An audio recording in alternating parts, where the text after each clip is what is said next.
Hello అండి. Welcome back to my channel. ఈరోజైతే గోరింటాకు పెట్టుకుంటున్నాను. సో, డిజైన్ మీకు చూపించేద్దామని వీడియో అయితే తీసేశాను.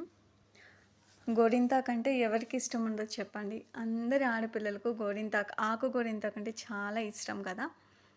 సో, నాకు కూడా చాలా ఇష్టం చిన్నప్పటి నుంచి. ఏదో ఒక డిజైన్ ఇలానే పెట్టుకుంటూ ఉండేదాన్ని. సో, ఈరోజు నేను ఈ డిజైన్ అయితే ట్రై చేశాను. ఫస్ట్ హ్యాండ్ మీద పెన్‌తో రఫ్‌గా డ్రా చేశాను. డ్రా చేసిన తర్వాత దాని చుట్టూ మనం గోరింటాకు అనేది పెట్టుకుంటూ వచ్చానండి. నాకైతే ఈ డిజైన్ పెట్టడానికి 30 మినిట్స్ పట్టింది. గోరింటాకు అంటే ఇష్టం కదా! చాలా కష్టపడి ఇష్టంతో పెట్టుకుంటూ ఉంటాను.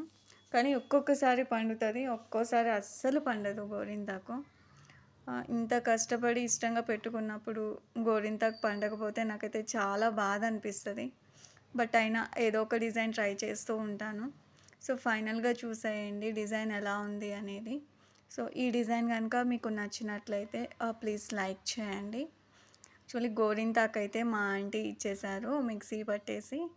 సో, నేను ట్రై చేశాననమాట. ఎలా ఉంది చెప్పండి. మీకు నచ్చిందా? నచ్చితే తప్పకుండా లైక్ చేయండి. ఇక్కడైతే ఫింగర్స్‌కి పెడుతున్నాను. నార్మల్‌గా నాకు నెయిల్స్‌కి పెట్టడం అంటే ఇష్టం ఉండదండి గోరింటాకు. పెట్టినప్పుడు బానే ఉంటది. బట్ పండిన తర్వాత నెయిల్స్‌కి కూడా అయ్యి నాకెందుకో అస్సలు నచ్చదు. అందుకని అసలు ఫస్ట్ నుంచి కూడా నేను నెయిల్స్‌కైతే పెట్టుకోను. సో, నెయిల్స్‌కి పెట్టుకోకుండా స్టిక్‌తో పెడితే మనకి నీట్‌గా వస్తది. సో, అందుకే ఇక్కడ చిన్న స్టిక్‌తో పెట్టేసి తర్వాత కొంచెం లైట్‌గా హ్యాండ్‌తో అలా పెడతాననమాట. మనకి నార్మల్‌గా హ్యాండ్‌తో పెడితేనే గోరింటాకు పండడం ఒక్కొక్కసారి చాలా కష్టం. అలాంటి స్టిక్‌తో పెడితే అస్సలు పండదు. బట్ అయినా ఇష్టం నాకు. సో, ఏంటంటే ఇలా డిజైన్ పెట్టుకుంటే చాలా బావుంటది గదా! అది పండినా, పండకపోయినా సరే ఇలా డిజైన్ అనేది పెట్టుకుంటూ ఉంటాను. ఎలా ఉంది ఫైనల్‌గా లుక్ అయితే ఇది. సో, ఎలా ఉందో కామెంట్‌లో చెప్పేయండి. కొత్తగా నా ఛానల్ చూస్తున్న వాళ్ళైతే ప్లీజ్ లైక్ చేయండి, సబ్స్క్రైబ్ చేయండి.